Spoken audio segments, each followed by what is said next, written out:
What's up, everybody? My name's Big Cam and welcome back to another Comically Boston. Today is episode 241 and we have a chunky week of the weekly nerdy news to talk about. There was some Marvel news, some DC news. Daredevil Born Again comes out tomorrow, so coverage of that will start Wednesday. Super excited for Daredevil Born Again, so we'll talk about that. Andor Season 2 dropped a trailer. There's some DC Slate updates. And then, of course, we'll end the show with the 2025 Oscar Academy Award winners and talk about that towards the end of today's show. But let's jump right on into it with the Marvel news. And just to talk first, Spider-Man 3, the PS5 video game, was confirmed last week by Yuri, and this poster came out. Spider-Man 3, the final chapter, with Insomniac Games coming to finish off their trilogy of Spider-Man games. And after Spider-Man 2 with Venom, that was awesome, so I can't wait to play that game and see what they have in store for Spider-Man 3. And Yuri confirmed that his Spider-Man isn't just going to be on the couch, he will be in the game. So I'm thinking maybe they have Miles, Peter, and maybe Silk Spider, and you get to play as 3 different Spider-Men. It is Spider-Man 3. Avengers Doomsday is right around the corner and is supposed to be filming, but has delayed filming so that they can notch down the story to what it's going to be and who's going to be in it. And the Russo brothers helm the Avengers Doomsday. But some concept art dropped the other day and was blowing up the internet, and I'm not sure if this, what we should think of this. Is it real concept art? Is it not real concept art? Most of the time when we see concept art, it's way before the movie comes out. Like, I'm talking 5-6 years before the movie even starts filming. Or after the movie's already come out, then we start seeing concept art of like, oh, this is what it could have looked like, and this is how it started, and this is what concept, you know, like, this is strange to see it beforehand, but we do see Wong, Star-Lord, Kate Bishop, Cassie Lang, looks like Tommy and Billy, Miss Marvel, Kamala Khan, and then a ghost with an X on his belly behind her, an X-Men ghost, I don't know, but it looks like they're maybe in space somewhere and with Wong, and this could be the Young Avengers teaming up in the Avengers Doomsday, I don't know. And then this last picture here is what the villain could look like of Doctor Doom, Tony Stark, Robert Downey Jr., I don't know, but if we're getting closer to a God Emperor Doom, this is going to be a sick movie. And I don't know what they have in store, but I am fascinated to learn and see more about it, and we need it ASAP. But Daredevil Born Again comes out tomorrow, and just a couple posters here. I love Matt's costume here with this, looks like a hand-drawn, it looks like it's dripping blood.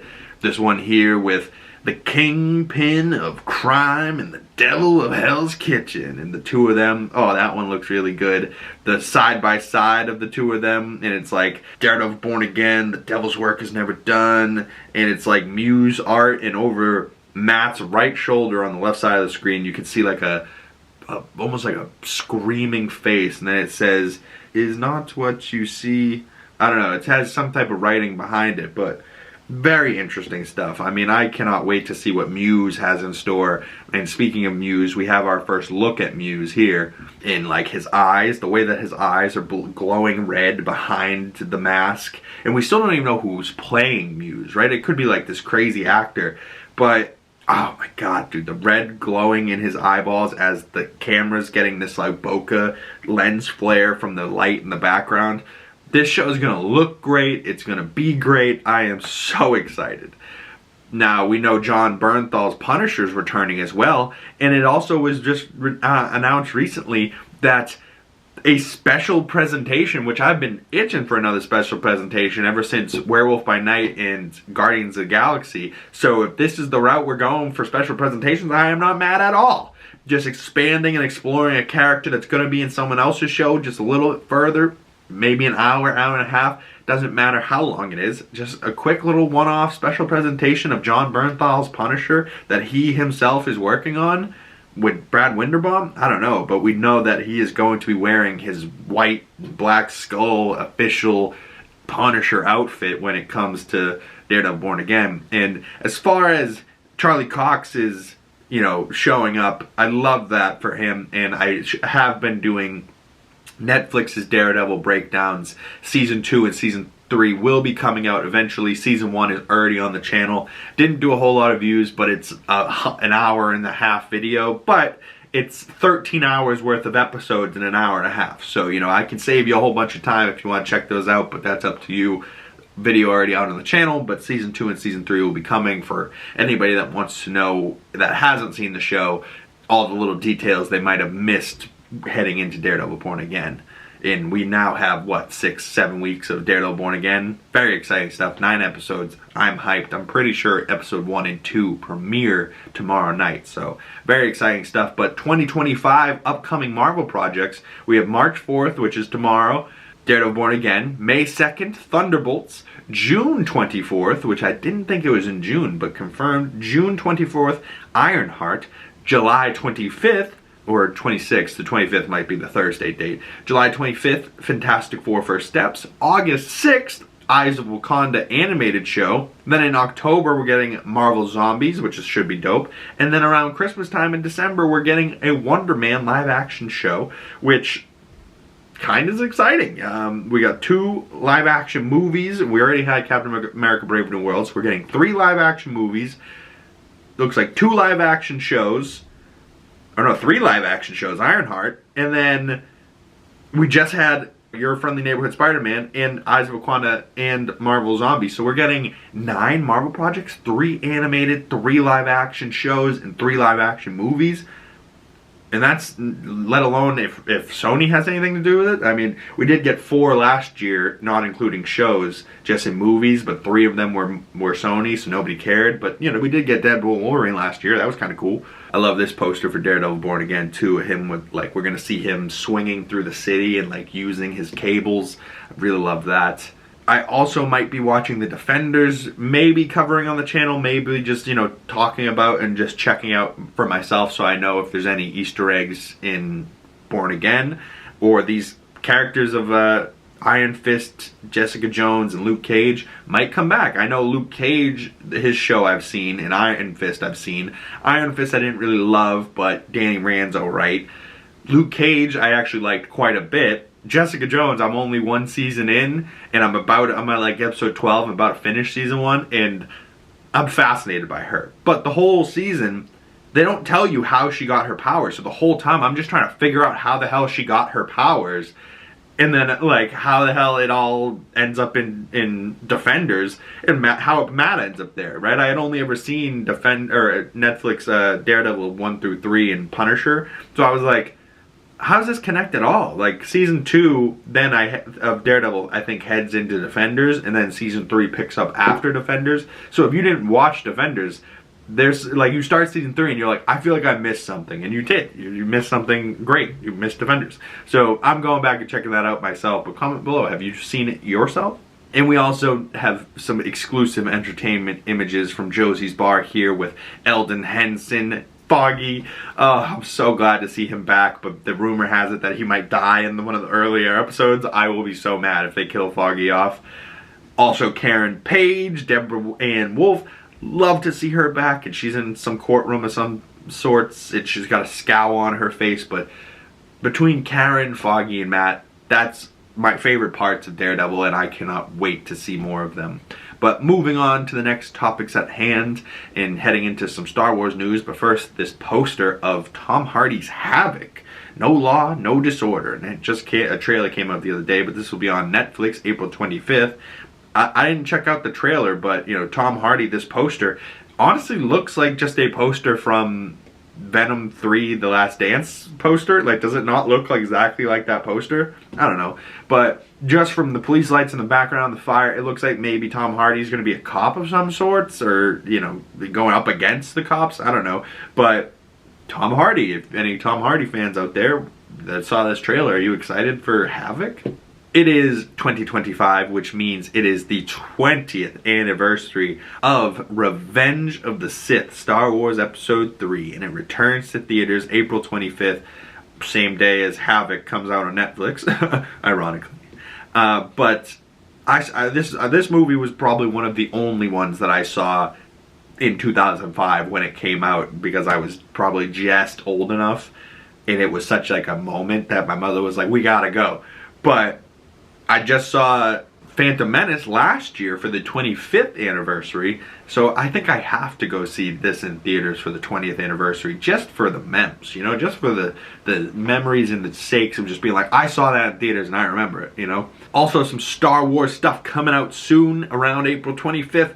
April 22nd, Season 2 of Andor comes out. The critically acclaimed series returns, and this series is going to be very interesting. And some pictures, the trailer was released. I was gonna do a breakdown, but very busy week, so didn't get around to doing a Andor breakdown, but I will be breaking down this series when it comes out in April. Very interesting stuff. I think I covered Andor Season 1 on the channel. Loved Andor Season 1. One of the most underrated Star Wars television shows in recent years. And they're just like, oh, it doesn't have lightsabers, it's not interesting. No, it's Disney Star Wars. And these are all from the people that don't watch it. Garbage. All garbage human beings. Anybody that did watch this, that loves Andor, comment down below. Talk to your boy about how good Andor is. And just like the speech that Stellan Skarsgård gives in that first season, is the entire show's worth it. Ebon Moss, Backrot, right? Like, there's a lot of great parts from Season 1. But Season 2 will be heading directly into Rogue One, which is like the, you know, because this is a prequel. That's like the sequel to everything that happens in the Andor 2 seasons. But from the images that they showed us, we see that Mon Mothma is going to be there. Saw Gerrera, Krennic in building his Death Star, and K2SO. We're probably going to see how K2SO and Andor meets. Cassian Andor, played by Diego Luna. Love Cassian Andor. Cassian Andor, you are a fighter. You know, and Stellan Skarsgård's so good in that show. What have I given? Everything. You know, like, just the speech is so good. If you don't know, you should know. But moving on, some Harry Potter casting for that Harry Potter series coming out confirmed that Mr. John Lithgow is going to be playing Albus Dumbledore, and he says it will be the last chapter of his career in a career-defining role, and he's not wrong. You know, played by what's his name? Something Harris, Charles something Harris. So sorry. The first Dumbledore, something Harris, and then Michael Gambon was the second Dumbledore. Both have passed. John Lithgow is going to be the third Dumbledore. That is very good casting.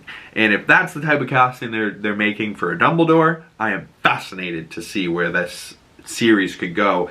But what it really comes down to is nailing the kids. If they nail Harry, Ron, and Hermione, they should be alright. But they still need to nail Snape. They still need to nail, you know, Hagrid. Still a bunch of characters they need to nail. But if they nail the kids, they should be theoretically alright. Moving on to some DC updates. James Gunn just invited a bunch of press recently to the DC headquarters and talk about the future slate of DC Studios. And apparently their output going forward is going to be something along the lines of 2 live-action features, 1 animated feature, and then 2 live-action series and 1 animated series, and maybe even 2 animated series a year, because the way they're running right now, I mean, like, Harley Quinn just came out, My Adventures of Superman last year, Creature Commandos, right? Like, there's some decent animation projects for DC, and DC's animation has always been up there, but saying they're going to put out an animated movie in theaters each year and 2 live-action features, very bold going forward. But I think this is James Gunn really just putting his balls on the table and saying, listen, Superman's going to be freaking awesome, and if it's not, I can retire now and just, you know, stake my career on it, because I know it's going to be great. But he also confirmed that things like Paradise Lost are still in the works, Booster Gold, which rumor had Kumail Nanjiani playing Booster Gold, which might be hilarious. In other news, though, they were asked about The Authority, and then James Gunn on The Authority said, honestly, Authority's been the one that's been the hardest. Both because of the shifting overall story and because of getting it right in the world with The Boys Amazon TV show, and how crazy that can be, and what The Authority's comics are like. They would have to get it really, really right to compete with something that has The Boys already existing in the world. And also having a lot of characters that we've fallen in love with, that we've already filmed, and have that we want to continue their stories and see them meet each other. So I will admittedly say it's a little bit more on the back burner right now. So anybody that was looking forward to The Authority, looking like it's more on the back burner right now. Same with Swamp Thing, James Mangold movie, but they said that he went off to make a little film called A Complete Unknown, which was Oscar nominated, so yeah, obviously go do that. And then he also might be making a Star Wars film right now. But they say, we hope that he'll come back to Swamp Thing when he's ready, and that was one of those things that we love him as a filmmaker, so we're happy to wait for him. And I think that's very, very smart of them. And they also said Swamp Thing is not integral to the larger story going forward. So this could be one of those one-off DC movies, Elseworld, that's not necessarily a part of the main DCU timeline, but still could be a really interesting character to bring in, and James Mangold as a director doing a Swamp Thing, that would be sick. Now we got some Batman 2 updates. Pattinson is clearly not the plan for the DCU Batman, and they're trying to remain separate, but they have contemplated having him come in and be the DCU's Batman, and some people want that, but the Batman 2 script is not done, says James Gunn and Safran, but what they've read is encouraging. And introducing Batman to the DCU is imperative, and they need a Batman in there. And they say the Batman the Brave and the Bold has a writer attached, and Andy Muschietti may direct still. But the Batman movie will release October of 2027. So 2 more years till Batman 2? I'm gonna be ancient by the time that movie comes out. God damn it.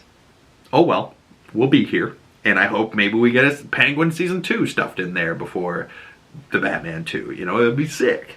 But who knows. James Gunn also talked about the Clayface movie, and it says, this summer cameras are going to roll on Clayface, which is an incredible body horror film that reveals a compelling origin of a classic Batman villain, Clayface.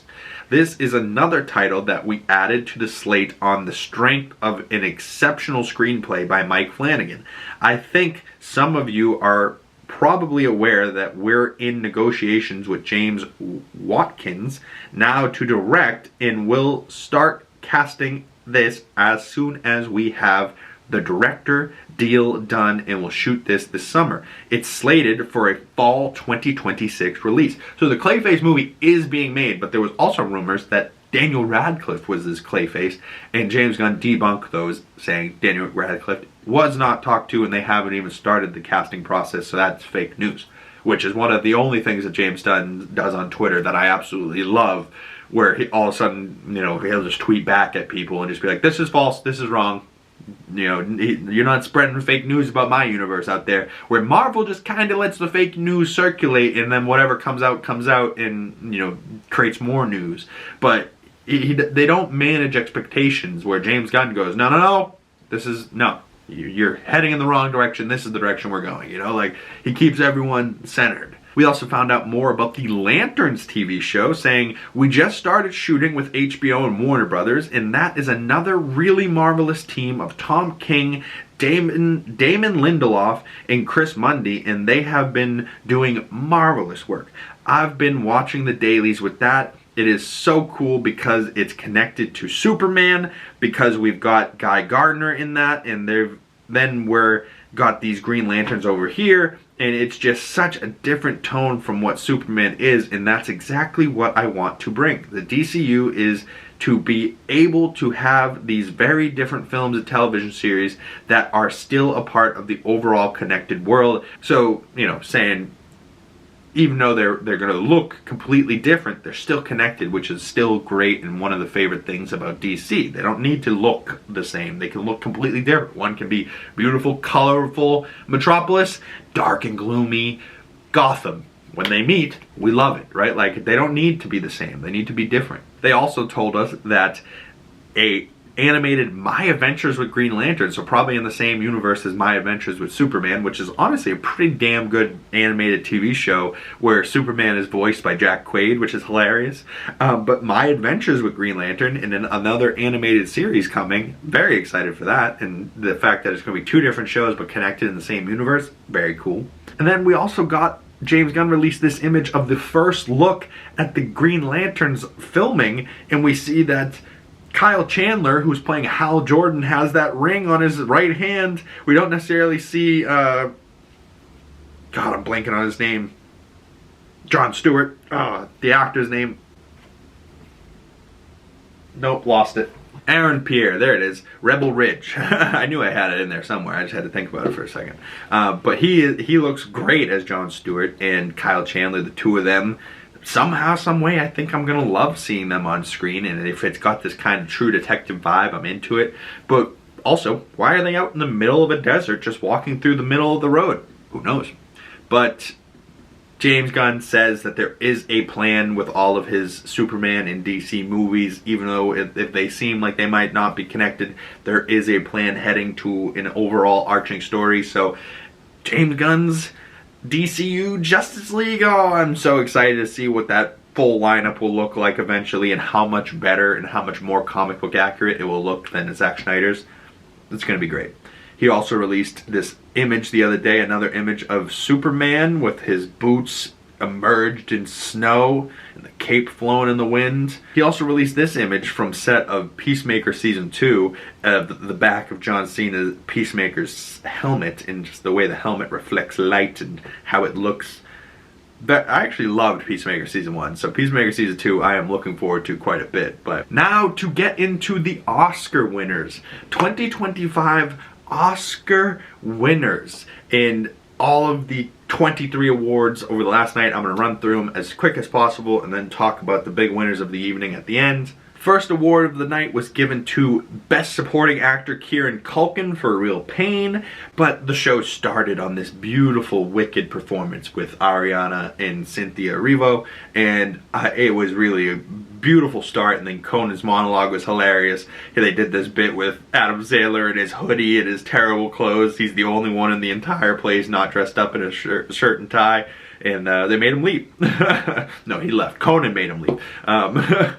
But Wicked, I really thought was going to win more tonight, but not too many. But shout out to Kieran Culkin for Real Pain. I think he does deserve it, but I do think there was other Best Supporting Actors that did a really good job. But what Robert Downey Jr. said about Kieran is so correct. That his performance gave such a levity on what a real pain might look like on somebody's face, and the entire human experience captured in this movie is unbelievable.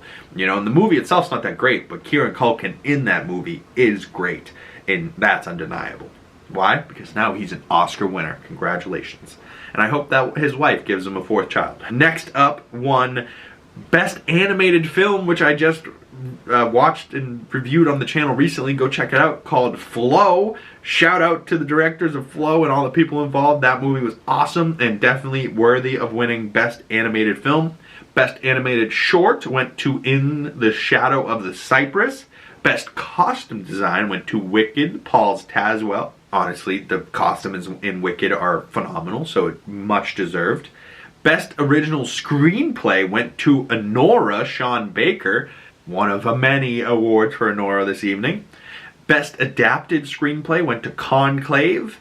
Best Makeup and Hairstyling went to Substance, which of course it did, with the giant monsterish creature of, I don't even know what to call it, but Demi Moore and Margret Qualley smushed together at some point. Like, yeah, Demi Moore's makeup alone just deserves the hair and makeup award. And I honestly thought Demi Moore was going to win Best Actress in a Leading Role, but we'll get to that. And then right after this, they did a tribute to James Bond, and Margret Qualley in a red dress while she like walked out with like the, you know, like the bullet down the barrel of the gun, James Bond music playing. I was like, holy shit, Margret Qualley, James Bond woman? Jackie Bond? I don't know. I wouldn't be mad if they made it a woman, but at the same time, like, if she was 007, completely different name, I wouldn't be mad at that either. Or if there was a Bond and she was the Bond girl, that would be something modern day that would be dope.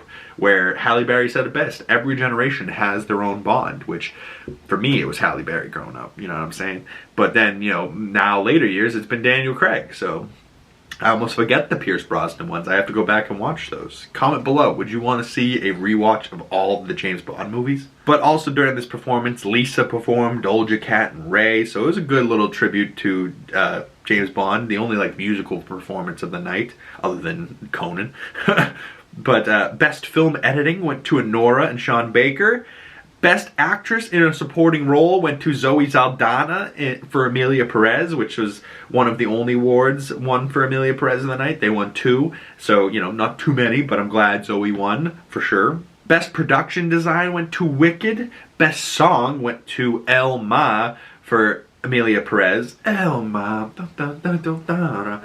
Not a bad song. Probably, maybe not the best song in the film, but, you know, it was the best part of the film maybe that Zoe was singing, but Zoe Saldana very deserving of that award. Best Documentary Feature Film goes to No Other Land. Best Documentary Short Film goes to The Only Girl in the Orchestra. Best Sound in Best Visual Effects goes to Dune Part 2. Dune Part 2's 2 awards. Very glad that they won. Should have won Best Supporting Actor, Best Supporting Actress. Should have won Best Picture, Best Director. But hey, we'll take the 2 that they won. Best Live Action Short Film goes to I Am Not a Robot. Best Cinematography goes to The Brutalist. Best International Feature Film goes I'm Still Here from Brazil. Best Score, The Brutalist. The Brutalist won 3 awards, including Best Actor in a Leading Role for Adrien Brody for The Brutalist. I thought Timothée Chalamet should have won for his portrayal as Bob Dylan, but it is what it is. Best Director goes to Sean Baker in Anora. Best Leading Actress goes to Mikey Madison in Anora. And Best Picture goes to Anora. Shout out Anora, shout out Sean Baker. 5 winnings: Best Picture, Best Director, Best Actress in a Leading Role, Best Film Editing, and Best Original Screenplay. Wow! And here's a picture of your best actors, your best leading actress and actor, your best supporting actress and actor, the 4 of them together. I really love this year of films, and now I have to go watch The Brutalist for 3.5 hours, which sucks, but comment below your thoughts on the Oscars and the Oscar winners. Did you watch the movies? Do you think there's anybody else that deserved to win? A Complete Unknown 1-0, Gladiator 2-1-0, Nosferatu 2-1-0. So I definitely think if you haven't seen Complete Unknown, go check that out. It was highly worth it. The cast killed it, directed very well, shot beautifully, performed beautifully. I mean, Edward Norton, Monica Barbaro, both deserving. Timothée Chalamet should have won over Adrien Brody, but now I have to go see The Brutalist for 3.5 hours to check out that movie and see if he's actually worthy of winning that Best Actor role. I think that was his 2nd time winning Best Actor, and it would have been Timothée Chalamet breaking his record, right, and winning for the youngest actor ever. He did just win, what was that, the SAG award, but I thought genuinely he should have won, and Best Picture should have been Dune Part 2. Anybody that didn't watch that because it was too long, I mean, it's 2 hours 40, but that 2 hour 40 moves. And I'm about to watch a 3.5 hour Brutalist. If there's people that watch that didn't watch Dune Part 2, fuck them. You know, like, just because a movie's long doesn't mean it's not worth it. And if it is long, it better be worth it, right? Like Oppenheimer won Best Picture. It was 3 hours long. Nobody complained. Now, Killers of the Flower Moon was 3-something that long. People complained about the length of that one. You know what I'm saying? So, give or take, there's winners, there's losers. But overall, I think the Oscars was pretty damn good, and I agree with most of these. And Anora is definitely worthy of a 5-time winning Oscars. And movie review for Anora comes out tomorrow morning, so stay tuned for that, and stay tuned for more movie reviews, breakdowns for Daredevil Born Again coming out this week. More Comically Boston came out last week. Coverage of Netflix's Daredevil came out last week, so a bunch of stuff that's coming on the channel, daily uploads. Thank you so much for coming on by. If you want to not miss any of those videos, hit that bell so you get the notifications when they come out. If you want to support the channel, the best way to do that is by liking this video, subscribing if you're new, hitting that bell. Commenting down below is the best way to engage and support the channel. Thank you guys so much. My name is Big Cam. Links for my social media is down in the description below. Go follow me on Letterboxd. Check out my movies I've watched this year and my reviews. Thank you so much for coming on by, and I will see you beautiful people in the next one. Peace.